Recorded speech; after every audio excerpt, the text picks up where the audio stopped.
Wonderful. Thank you. Beautiful. How good is worshiping our God together, hey? Iya, sangat luar biasa kita bisa menyembah Tuhan bersama pagi hari ini. Wonderful. So, we are looking at the book of James. Iya, dalam beberapa minggu terakhir ini kita belajar tentang kitab Yakobus. Do we remember yet who James is? Siapakah Yakobus itu? The half brother of Jesus. Awesome, Kelly. Kelly gets a prize after church. Well Iya. done. Jadi Yakobus adalah saudara seibu Yesus. And so James wrote this letter to the Christian believers at the time. Ya, jadi Yakobus menulis surat ini untuk orang Kristen di Yerusalem pada saat itu. And it has so much practical wisdom for us as followers of Jesus in how we can actually live out this life. Banyak hal praktikal yang berhikmat yang diajarkan kepada kita melalui kitab Yakobus ini. Has anyone had the opportunity to practice what we've been talking about with trials over the past few weeks? Ya, apakah ada dari I'm sure saudara we all dalam have, hey? beberapa minggu ini mempraktekkan apa yang sudah kita pelajarin? Absolutely. We've heard so much great wisdom from James, but as we see today, James insists that this wisdom needs to be put into practice. Ya, jadi Yakobus menekankan untuk kita mempraktekkan apa yang sudah kita dengarkan dari kitab This morning Yakobus. we're going to look at what it means to not only hear the word, but to do the word. Ya, jadi hari ini kita belajar bukan hanya pendengar firman tapi pelaku firman. And the whole message of this letter of James points to the fact that we are so desperately in need of Jesus. Ya, jadi secara praktikalnya kita sangat membutuhkan Tuhan. That we are so desperately in need of the blood and the body, the sacrifice that he made for us. Ya, kita membutuhkan Tuhan Yesus terhadap apa yang sudah Dia lakukan terhadap kita, untuk penebusannya. Without Jesus, this letter is just empty words. Ya, jadi tanpa Wishful pengorbanan thinking. Yesus, apa yang tertulis ini tidak berguna. And so as we come to the word of God today, we're going to pray a liturgical prayer, asking God to bring revelation and to plant his word in our hearts this morning. Ya, kita mau berdoa sebelum kita mendengar firman. Almighty God and most merciful Father, Bapa yang besar dan sangat berkuasa, we humbly submit ourselves and fall down before your majesty, kami menundukkan diri kami kepada kekuasaan-Mu Tuhan. asking you from the bottom of our hearts that this seed of your word sown among us may take deep root. Berdoa Tuhan biar benih firman yang tertuang itu berakar di dalam. That neither the burning heat of persecution cause it to wither, nor the thorny cares of this life choke it. Biar kami juga tidak terhimpit oleh duri kehidupan dan juga penganiayaan. But that is seed sown in good ground, it may bring forth 30, 60, or 100-fold. Tapi setiap benih yang terjatuh di tanah yang subur itu bermultiplikasi 20, 60, bahkan 100 kali lipat. As your heavenly wisdom has appointed. Biarkan hikmat Allah yang bekerja. Amen. Amin. Awesome. We're going to read from James 1 verse 19 to 21. Kita baca dari Yakobus 1 ayat 19 sampai 21. He writes, "My dear brothers and sisters, take note of this. Everyone should be quick to listen, slow to speak, and slow to become angry. Because human anger does not produce the righteousness that God desires. Therefore, get rid of all moral filth and the evil that is so prevalent, and humbly accept the word planted in you, which can save you." Hai saudara-saudara yang kukasihi, ingatlah hal ini, setiap orang hendaklah cepat untuk mendengar, tetapi lambat untuk berkata-kata. Dan juga lambat untuk marah, sebab amarah manusia tidak mengerjakan kebenaran di hadapan Allah. Sebab itu buanglah segala sesuatu yang kotor dan kejahatan yang begitu banyak, dan terimalah dengan lemah lembut firman yang tertanam di dalam hatimu yang berkuasa menyelamatkan jiwamu. So what is often our natural response to problems in our life? Jadi apa respon alami kita kalau ada masalah terjadi? Can very often be anger, can't it? Kita cenderung marah. That we've been wronged, so we feel angry. Kita merasa tersakiti, kita marah. That we want to tell our side of the story. Kita mau menceritakan cerita sisi kita saja. That we don't take time to listen to others, but we want to let everyone know that we've been wronged. Iya, kita nggak biarkan orang lain menjelaskan, tapi aku loh tersakiti. That we're quick to talk, quick to anger. Kita cepat berkata-kata, cepat marah. Talking about how hurt and how upset we are. Sibuk menyatakan betapa sakitnya hati kita. That when we don't get our way, when something is more difficult than we think it should, this is so often our response. Kadang kita terlalu mikir, itu nggak sesuai dengan kehendakku, jadi saya marah. But the truth of what James is saying is that this kind of anger cannot help anything.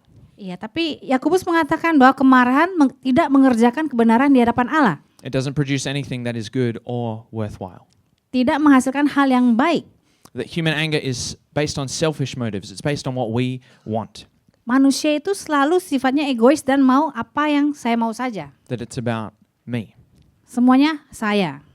That when we get angry, it's about us not getting our own way, not getting what we want. Jadi kita marah karena semuanya tidak sesuai dengan kehendak kita. On Sunday last week, I did not have a great sleep. Sunday night last week.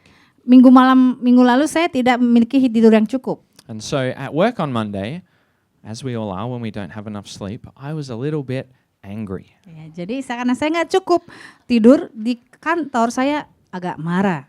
When we're tired, we become a little bit more quick to talk and quick to anger rather than being quick to listen, right? Ya, jadi kalau kita capek, kita cepat ngomong dan cepat marah daripada mendengar. And so I get to work on Monday, and I've been told as I get to work that there is a deadline that's been brought forward to Wednesday of some work that I need to do. Jadi di Senin pagi saya dikasih tahu kalau ada pekerjaan kami yang punya deadline hari Rabu. And this extra deadline did not add so much extra work to what I needed to do. Sebenarnya deadline ini tidak menambah pekerjaan yang harus saya lakukan. But I was angry because I was inconvenienced. Saya marah karena saya merasa tidak nyaman.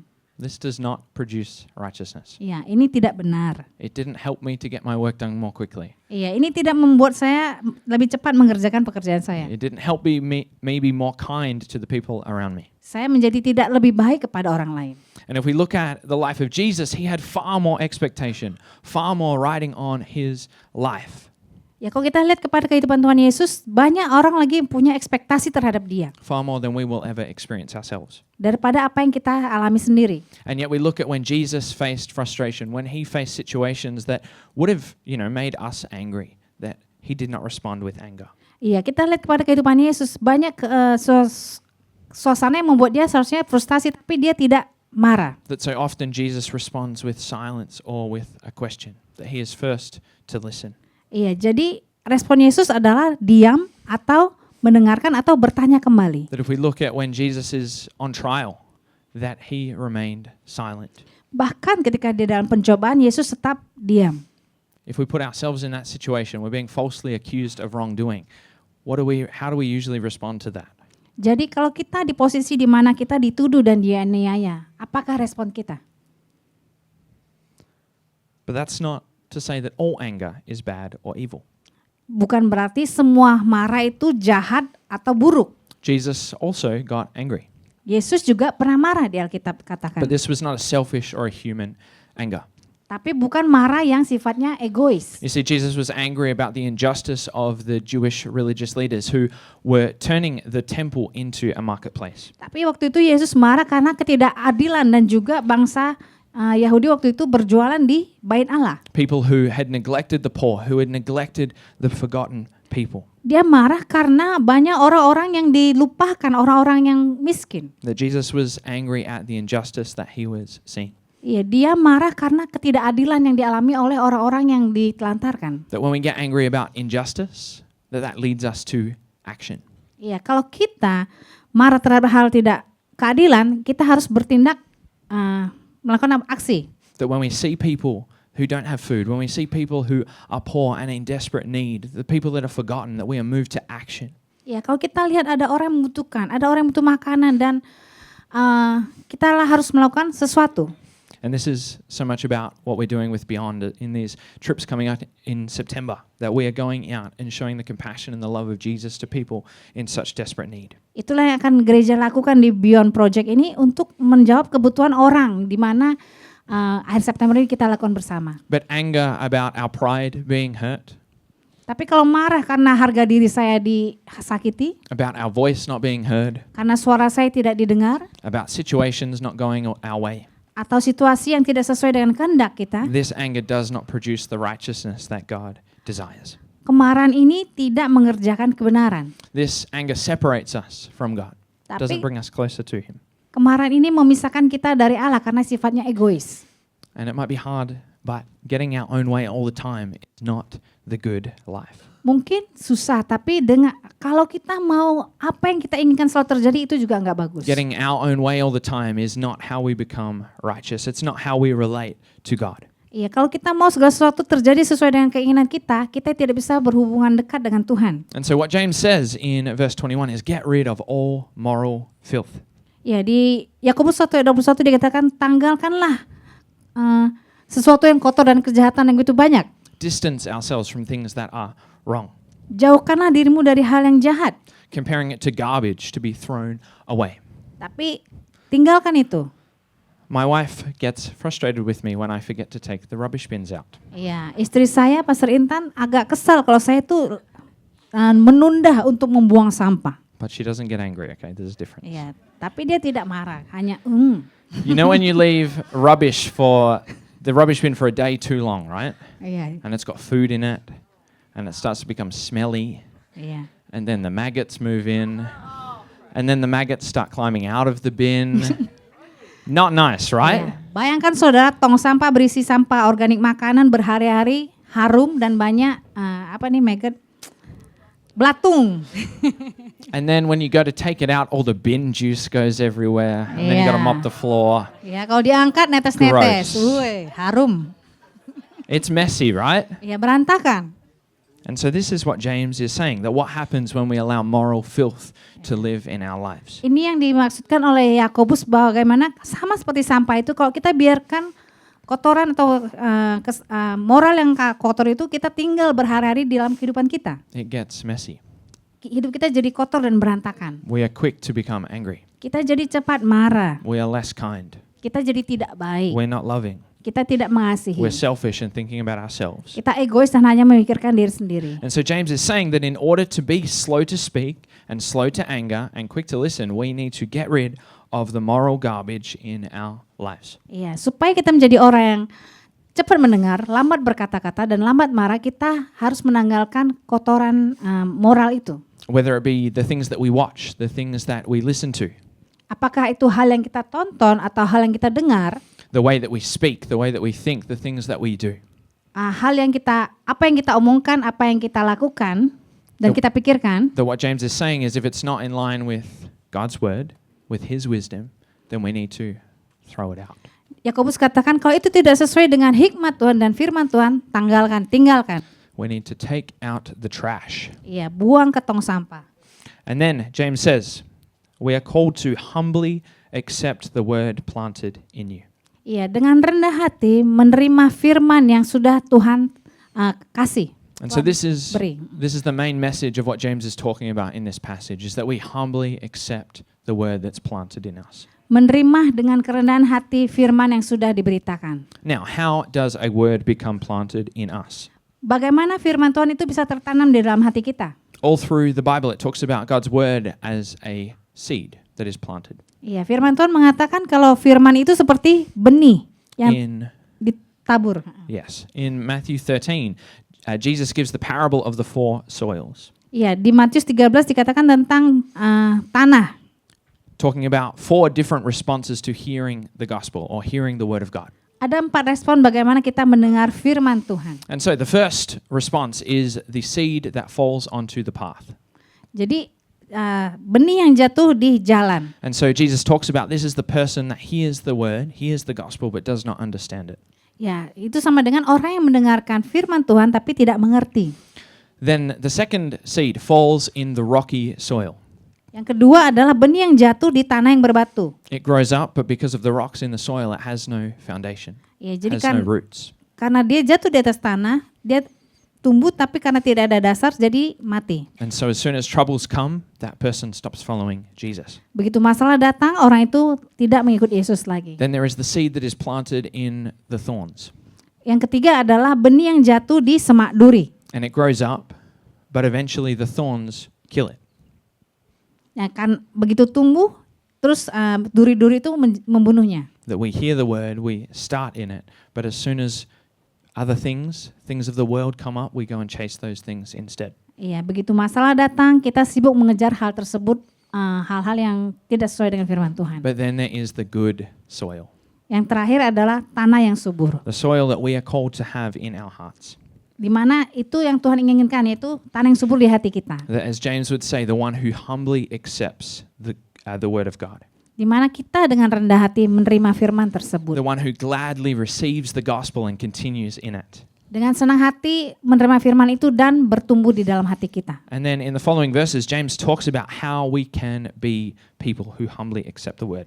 Bagaimanakah kita menjadi orang yang rendah hati menerima firman Tuhan? So let's read James 1, verse 22 through to 25. Mari kita baca. Do not merely listen to the word and so deceive yourselves. Do what it says. Anyone who listens to the word but does not do what it says is like someone who looks at his face in a mirror and after looking at himself goes away and immediately forgets what he looks like. But whoever looks intently into the perfect law that gives freedom and continues in it, not forgetting what they've heard but doing it, they will be blessed in what they do. Tetapi hendaklah kamu menjadi pelaku firman dan bukan hanya pendengar saja. Sebab jika demikian kamu menipu diri sendiri.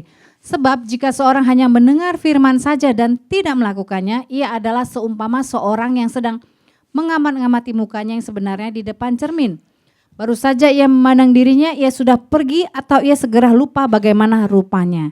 Tetapi barang siapa meneliti hukum yang sempurna, yaitu hukum yang memerdekakan orang, dan ia bertekun di dalamnya, jadi bukan hanya untuk mendengar dan untuk melupakannya, tetapi sungguh-sungguh melakukannya, ia akan berbahagia oleh perbuatannya. So the first thing we are to do is to obviously hear the word. Hal pertama yang harus kita lakukan adalah mendengar firman. In order to humbly accept the word, we must look into it. Ya, dengan rendah hati menerima firman artinya pertama mendengar, We must be quick to listen. cepat mendengar. Now, as James wrote, the problem with anger is that it does not produce righteousness. Yakobus katakan kemarahan tidak mengerjakan kebenaran di hadapan Allah. Anger cannot help us to be in right relationship with God. Karena kemarahan tidak bisa membuat kita membangun hubungan yang benar dengan Tuhan. That if we go for a 5-minute drive down the road, we can see the effects of living in anger and living in sin, living in unrighteousness has on the world. Ya, dengan 5 menit kita berjalan keluar, kita bisa melihat bagaimana kemarahan itu bisa mengakibatkan hal apa dalam kehidupan kita. Just a quick scroll on social media and we can see what sin does to the world.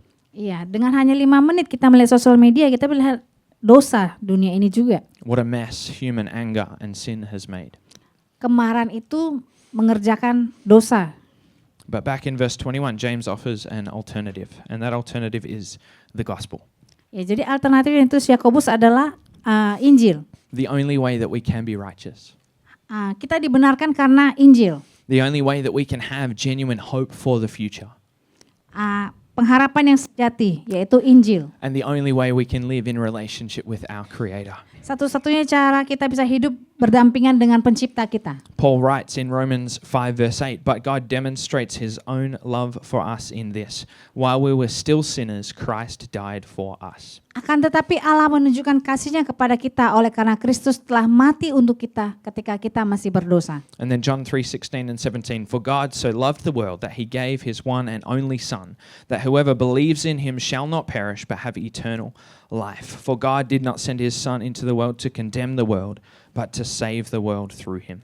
Karena begitu besar kasih Allah akan dunia ini, sehingga Ia telah mengaruniakan anaknya yang tunggal, supaya setiap orang yang percaya kepadanya tidak binasa, melainkan beroleh hidup yang kekal. Sebab Allah mengutus anaknya ke dalam dunia, bukan untuk menghakimi, melainkan untuk menyelamatkan oleh Dia. This is the message of the gospel, Inilah berita Injil. that Jesus came to earth to save us. Yesus datang ke dunia menyelamatkan saudara dan saya. And just as we had communion before, that in communion we focus on Jesus' sacrifice so that we can live this new life. Itu sebabnya kita mengadakan pertemuan untuk mengingat kembali apa yang sudah Yesus lakukan untuk kehidupan kita. That Jesus didn't come to earth to point fingers and say how bad we've been, Iya, Yesus tidak datang ke dunia untuk menghakimi kita satu-satu, but instead to offer us a better way to live. tapi memberikan jalan keluar bagaimana kita bisa menikmati hidup yang dianugerahi Tuhan. A way to live that is free of brokenness, Hidup bebas dari kehancuran. that is life to the full, as Jesus called it. Hidup dalam kelimpahan. But so often we as humans get caught up in thinking we have to do this ourselves, Tapi kadang sebagai manusia kita berpikir kita bisa cari jalan keluar dengan kemampuan kita. or we want to follow what we want to do. Atau mengikuti apa yang saya mau saja. But as we do this, we are not being, as James said, doers of the word. Iya, tapi kita harus ingat bahwa di Yakobus dikatakan kita bukan hanya pendengar firman tapi juga pelaku firman. And James says, by only hearing the word and not putting it into action, that we deceive ourselves. Dikatakan di Yakobus bahwa kalau kita hanya mendengar saja tanpa melakukannya, kita menipu diri kita sendiri. Like we're living a lie. Kita hidup dalam kebohongan. If we listen to a whole heap of preaching, all the Bible readings that we can, it's awesome. But if we stop there and we just listen to it and don't put it into practice, what's the point? Iya. Apa gunanya kita mendengar podcast atau khotbah berhari-hari tapi tidak pernah melakukan yang kita dengar? Tidak ada gunanya. If we think it is enough to just listen to the word and not do it, we deceive ourselves. Kalau kita mendengar firman tapi tidak melakukan, itu artinya kita menipu diri kita sendiri. We become like the rocky soil that has no roots. Kita sama dengan tanah berbatu yang tidak punya akar. That as soon as problems come, our faith is taken, our faith dies. Begitu masalah datang, iman kita pudar. We become like, as Jesus said in the parable, we become like the man who builds his house on the sand. Sama seperti perumpamaan kalau manusia membangun rumahnya di atas pasir. That as soon as a storm comes, as soon as trouble comes in our lives, it all falls down. Begitu badai datang, hancurlah rumah tersebut. But for us to humbly accept the word of God, we need to humble ourselves.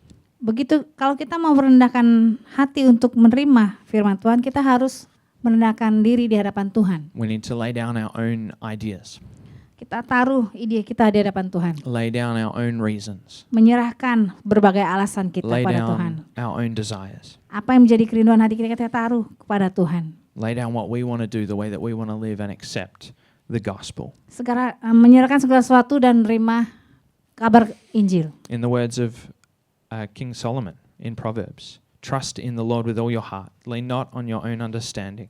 In all your ways submit to him, and he will make your paths straight.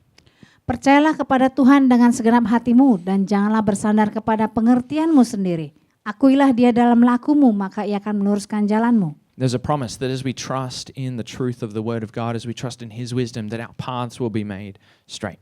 Janji Tuhan bahwa kalau kita percaya, jalan kita diluruskan. That as we are people who hear and humbly accept the word, we begin to become people who do the word. Kalau kita merendahkan hati, mendengar firman dan melakukannya, kita menjadi pelaku firman. And so this is what we're called to do. We're called to do the word, not to just hear it. Ya, bukan hanya pendengar, tapi pelaku firman. I want us to think of a really good gift that you've received.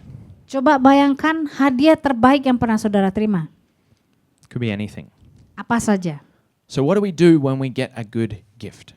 Apa yang kita lakukan kalau kita dapat hadiah yang bagus? We want to use it, right? Kita pasti We're pakai. happy. We want to Yeah. use it. Kita senang mau memakainya. If my wife buys me a nice shirt, I'm going to wear it. Ya, kalau istri saya Did you buy memberikan this one? I don't know. I don't know. Maybe I bought it. I don't remember. kalau istri saya memberikan saya kemeja yang bagus, saya pasti pakai. But maybe if it's a bad gift, we might say, "Oh, thank you so much," and then we go put it in the back of the cupboard and never look at it again. Ya, kalau hadiahnya itu jelek, kita simpan aja tapi tidak memakainya. But good gifts, we want to use them, right? Kalau ini yang pemberian yang bagus, kita mau memakainya. And so what's the point of receiving a good gift but then not using it as it was intended? Iya, kalau kita menerima hadiah yang bagus tapi tidak menggunakannya, apa gunanya? So, do we have any Europeans here today? Apakah ada orang Europeans, Eropa? we do. Awesome. So one Christmas, my family was given a gift from our neighbors who they're actually Macedonian. Iya, jadi waktu hari Natal yang dulu ada keluarga saya menerima pemberian. And I believe we have a photo of it. It was one of these, if we have a photo, a panettone. Okay? Panettone. Jadi keluarga Lian dikasih panettone. And so panettone is like halfway between fruit bread and fruit cake. Ya, antara roti dan kue lah itu. The packaged ones, like this, are really dry and not enjoyable. Iya, jadi kue dan rotinya kering, jadi kayaknya nggak enak. But it's a tradition in some European countries to give these at Christmas time. Tapi adalah tradisi di Eropa kalau kita harus memberikan panettone ini di Natal. And so we didn't really want to eat this one, and so to the next Christmas event, we took it and we gave it to the next person as a gift. Ya, karena kami lihat dan kami nggak suka ada acara Natal, kami bawa sebagai makanan untuk dibawa. And this is what most Europeans will do when they get these packaged ones that they don't want to eat. They'll just give it to the next person at the next Iya. Christmas event. Tapi ini adalah kenyataan yang dilakukan oleh orang Eropa. Kalau mereka nggak suka, dibawa lagi lah sebagai hadiah untuk ke acara-acara Natal. And so I was told a story by one of my friends who is Italian. And what they do sometimes is on the bottom of the box, they put a little mark in a pen so then they can see if eventually through the regifting, the same panettone gets back to them. Ya, jadi kan ada teman saya orang Italia, orang Eropa, jadi kan setiap orang yang memberi hadiah itu di bawah kotak itu ada ditanda-tandain apakah hadiah ini udah muter kemana-mana, apa balik ke saya lagi gitu kan. And so panettone is the gift that no one really wants to eat. Ya, jadi panettone ini sebenarnya adalah hadiah yang tidak diinginkan banyak orang. But the gospel is not panettone. Iya, tapi Injil itu bukan panettone. The gospel, the greatest gift ever given to us as humans. Iya, tapi Injil itu adalah kabar baik dan hadiah terbaik yang diberikan kepada manusia. That we cannot have the same response. Iya, kita nggak boleh respon yang sama dengan ini. That we must put into practice the gift that we have been given. Tapi kita harus berikan dan kabarkan kepada orang lain. That it is not enough to just hear the gospel and go on with our lives, but it must change the way that we live. Iya, jangan hanya mendengar Injil, udah simpan sendiri, tapi sharingkan kepada orang. And as we stop trusting in our own ways and trust in the ways of God, trust in His truth of the gospel, that it will begin to change us. Iya, karena kita mendengar firman, hidup kita diubahkan, itu juga bisa mengubahkan kehidupan orang lain. That as we do that, we become like the man who built his house on the rock, that when the storms came, it stood strong. Saat kita melakukannya, kita sama seperti orang bijaksana yang membangun rumah kita di atas batu karang yang teguh. That we're stable and strong despite the problems and the trials and the situations that we face. Kita menjadi orang yang stabil dan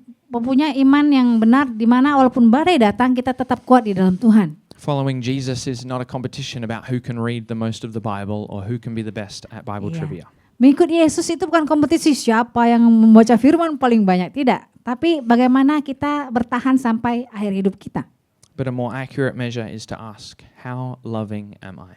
Iya, seberapa saya mengasihi Tuhan. How loving are we? Seberapa dikasihnya kita oleh Tuhan. When I'm in a situation faced with pressure and frustration, what is my response?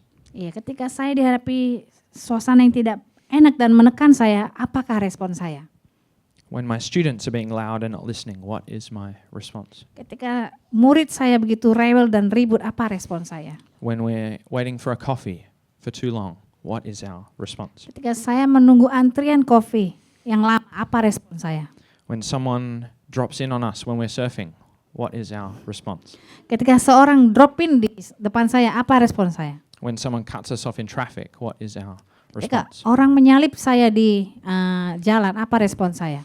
When I'm having a really bad day and someone gives me one more task to do, what is our response? Ketika hari saya begitu berat dan ada lagi tanggung jawab yang baru diberikan, apa respon saya? This is the gauge of whether we're really doing the gospel. Ini adalah How loving are we? Ini adalah tanggapan bagaimana kita melakukan Injil ini dalam kehidupan kita. Seberapa kita dikasihi dan mengasihi. And so James compares the word of God with a mirror. Jadi Yakobus memberi gambaran tentang firman Tuhan itu seperti kaca. And just as a mirror shows us our physical condition, the word of God shows us our spiritual condition. Kalau kaca menunjukkan kondisi fisik kita, tapi firman Tuhan menunjukkan kondisi hati kita. The gospel shows us our brokenness and our desperate need for Jesus. Injil itu menunjukkan kehancuran kita dan begitu betapa kita membutuhkan Yesus. But gives us the way that we can be healed. Tapi kita bisa disembuhkan melalui Tuhan. Gives us freedom. Memberikan kita kebebasan. Gives us new life. Memberikan kita kehidupan yang baru. So I really like eating toast, Ya, saya suka roti bakar atau toast. especially with chocolate spread on it. Yes, khususnya dengan coklat. But sometimes when I eat toast, I get a few crumbs in my beard and maybe a bit of chocolate around my mouth. Iya, saya seperti anak Anyone kecil. else? Kalau makan Yeah. itu nempel-nempel lah roti-roti itu dan coklatnya. And so when I go and look in the mirror after eating toast and I see crumbs in my beard and chocolate on my face, what do I do about it? Ya, terus saya berkaca lah banyak kram dan coklat. Apa yang harus saya lakukan? I'm going to wash my face, right? Saya harus cuci muka, bukan? It would be silly to go and look in the mirror and see a mess on my face and then not do something about it. Iya, kalau saya udah lihat muka saya berantakan masih keluar rumah itu silly. In the same way, the gospel shows us our condition without Jesus. Sama seperti firman Tuhan, kalau kita udah tahu kondisi hati kita, tapi kita tidak melakukan sesuatu itu kita ya aneh. And then shows us what life is like with Jesus. Tuhan mau menunjukkan bagaimana hidup kita dengan Yesus. That we go from a place where we are unable to relate or connect with God because of our unrighteousness. Kita tidak bisa relate atau berhubungan dengan Tuhan karena dosa kita. And then given a lifeline, which is Jesus' perfect life and sacrifice for us. Di mana disebutkan bahwa hanya Yesuslah satunya jalan kebenaran dan hidup yang bisa menolong kita. But only as we hear and do the word. Saat kita hanya mendengar dan melakukannya. If we only ever use a mirror to check out how good we look, maybe we're a little bit something wrong with us. Iya. Yeah, I'm looking really good today. Iya, kalau kita hanya menggunakan kaca itu hanya untuk melihat muka kita tanpa melakukan apapun ya. Are we just going to stand there and look at ourselves, or are we going to wash our face? Are we going to do our hair? Iya, tapi kaca itu berguna untuk memperbaiki bagaimana kita harus menampilkan diri kita. That reading the Bible and then going away and forgetting it does not help us at all. Iya, sama seperti baca firman baru 1 menit lupa, nggak berguna juga. James 1 verse 25 in the ESV reads as this, "But the one who looks into the perfect law, the law of liberty, and perseveres, being no hearer who forgets, but a doer who acts, he will be blessed in his doing." Tetapi barang siapa meneliti hukum yang sempurna, yaitu hukum yang memerdekakan orang, dan ia bertekun di dalamnya, jadi bukan hanya mendengar untuk melupakannya, tetapi sungguh-sungguh melakukannya, ia akan berbahagia oleh perbuatannya. The people who stop at hearing the gospel are not blessed. Ya, orang yang berhenti mendengar Injil dan tidak menyampaikan kembali, tidak diberkati. If we look at Jesus choosing his disciples, he didn't choose the people that had heard all about the word of God, who had studied it so much. Ya, sama seperti Tuhan Yesus memilih murid-muridnya. Dia tidak memilih yang ahli firman, tapi yang belum mendengar kabar baik itu. But he chose people that would do the word. Iya, dia juga memilih orang yang bukan hanya mendengar, tapi juga melakukan. The disciples were called not just because they were great hearers, but because Jesus knew that they would go and do the work that he called them to. Ya, jadi Yesus tahu bahwa murid-muridnya bukan hanya pendengar yang baik, tapi dia tahu kalau mereka akan menyampaikan kembali firman itu kepada orang lain. And so James finishes chapter 1 with some more practical wisdom about how we can be doers of the word. Ya, Yakobus menekan kembali bagaimana hal praktikal yang berhikmat So melakukan firman. let's read verse 26 and 27. "Those who consider themselves religious and yet do not keep a tight rein on their tongues deceive themselves, and their religion is worthless." Very harsh. "Religion that God our Father accepts as pure and faultless is this, to look after orphans and widows in their distress and to keep oneself from being polluted by the world." Jikalau ada seorang menganggap dirinya beribadah tetapi tidak mengekang lidahnya, ia menipu dirinya sendiri. Maka sia-sialah ibadahnya. Ibadah yang murni dan yang tak bercacat di hadapan Allah Bapa kita ialah mengunjungi yatim piatu dan janda-janda dalam kesusahan mereka dan menjaga supaya dirinya tidak dicemarkan oleh dunia. I love that James gives us practical ways that we can live out this wisdom that he said. Yakobus di sini menunjukkan hal yang praktis bagaimana melakukan firman Tuhan. He doesn't just say be doers of the word and then we have to work it out, but he gives us some practical examples. Ya, dia memberikan contoh praktis yang bisa kita lakukan. And this is obviously not a complete list of ways to do the word of God. Iya, ini salah satu yang kita bisa lakukan untuk melakukan firman Tuhan. But first he talks about the way that we speak. Dikatakan bagaimana kita berbicara. That as a doer of the word, we are called to be gracious in the way that we speak. Kita harus memiliki kasih karunia untuk berbicara pada orang lain. In the words of James, to keep a tight rein on our tongue. Iya, dikatakan kekang lidah kita. The way that we speak matters so much. Karena setiap perkataan yang kita katakan pada orang lain itu sangat penting bagi orang. And this is not the only time that James talks about speaking and the way that we speak in his letter. So we're going to get to it in a few weeks' time.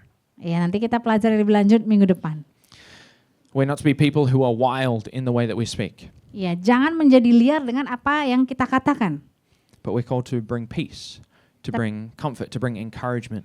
Kita diminta untuk membawa setiap perkataan kita membawa damai dan juga penguatan. James is not only talking about swearing, Tidak dikatakan bersumpah serapah, but maybe he's talking about gossip, atau gosip, about the tone in which we speak to people. atau nada bicara kita kepada orang. That do we gossip? Do we speak harshly to people? Apakah kita bergosip atau berbicara kasar pada orang? Do we use our words to build people up or to tear them down? Atau apakah perkataan saya membangun orang lain atau menjatuhkan orang? Then James continues, another gauge of whether or not we're living in genuine faith is, are we looking after the widows and the orphans? Tapi dikatakan di situ bahwa ibadah yang murni dan tak bercacat di hadapan Allah adalah mengunjungi yatim piatu dan janda-janda dalam kesusahan mereka. Are we looking after those who are helpless and forgotten? Apakah kita peduli dengan orang-orang yang tidak mampu? The people that could never repay us for the help we give. Apakah kita mau membantu orang yang tidak bisa membalas kebaikan kita? The people that no one else sees and no one else cares about. Orang-orang yang tidak dipedulikan oleh orang lain dan tidak pernah dilihat orang. And this is what Beyond is all about, right? Seeing with the eyes of compassion of Jesus and then stepping into help. Inilah yang kita lakukan sebagai proyek Gereja Beyond, melihat apa yang tidak dilihat oleh orang. But that is not the final thing that James says. Itu bukan hal terakhir yang dikatakan Yakobus. That we can do all the good things in the world. Kita bisa melakukan banyak hal baik di dunia ini. We can help every person Kita bisa menolong semua orang, and still not be living a genuine faith. tapi tetap tidak hidup dalam iman yang sejati. James says that we must keep ourselves from being polluted by the world. Dikatakan jangan biarkan diri kita dicemarkan oleh dunia. That if we're going to be doers of the word, we cannot be followers of the world. Kalau kita mau jadi pengikut Yesus yang sejati, jangan menjadi pengikut dunia ini. And as we looked at earlier in verse 21, James says to throw it out like garbage, Iya, dikatakan bahwa semua yang kotor itu dibuang. to get rid of all moral filth. Ya, tanggalkan segala kotoran moral itu.